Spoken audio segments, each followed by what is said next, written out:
So I am taking two questions from exercise 1.4. Question number 1, Roman 1.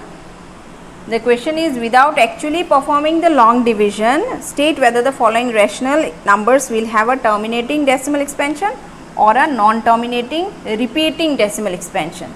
Okay. So we know that in order to have a terminating decimal in a rational number, your q should be in the form 2 to the power of m, 5 to the power of n, and if it is not in this form, it will give you non-terminating repeating. Okay. So let's start with the first one.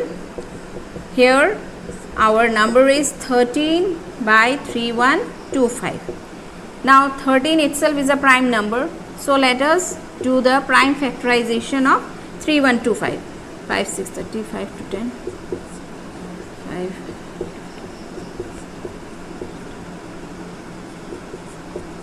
So we can write this one as 13 and here 1, 2, 3, 4, 5. 5 to the power of 5.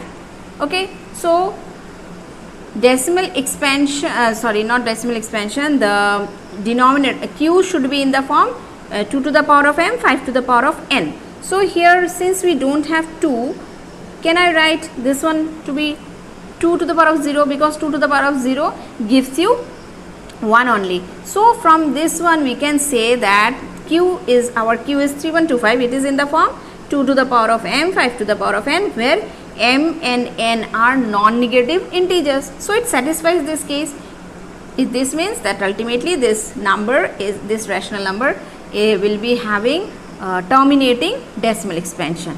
So what we can write, since 3125 is in the form 2 to the power of m, 5 to the power of n, where m and n are integers,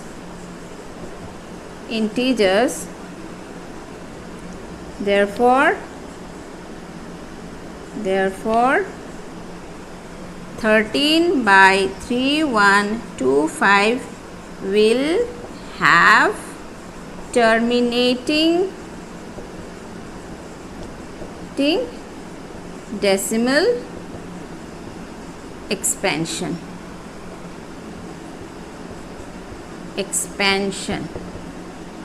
Okay. So here it is done. We have just proved that our q is in this form. It means that it will have terminating decimal expansion.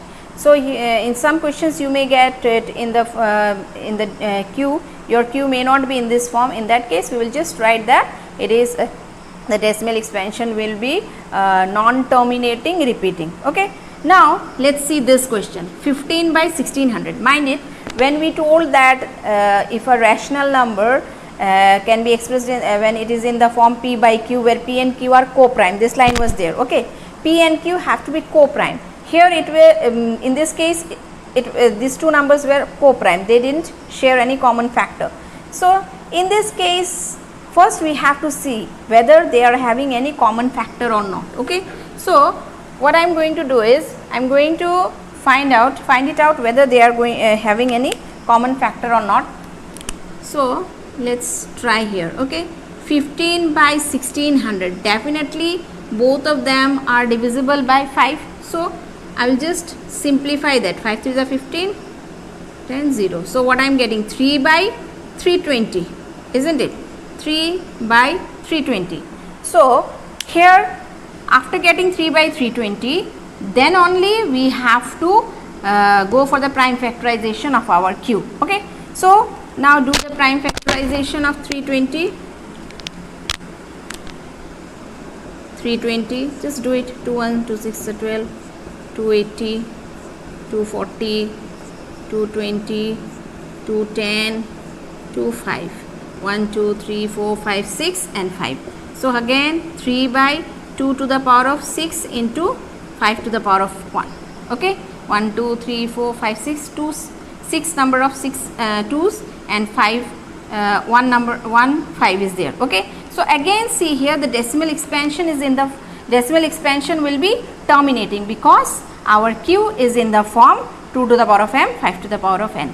So here also lastly we will just write since 320 is in the form 2 to the power of m, 5 to the power of n, where m and n are non-negative integers. So 15 by 1600 will have terminating decimal expansion. Just like that, following the same procedure, means the same statements, you can end it up, and then you can do the remaining sums also.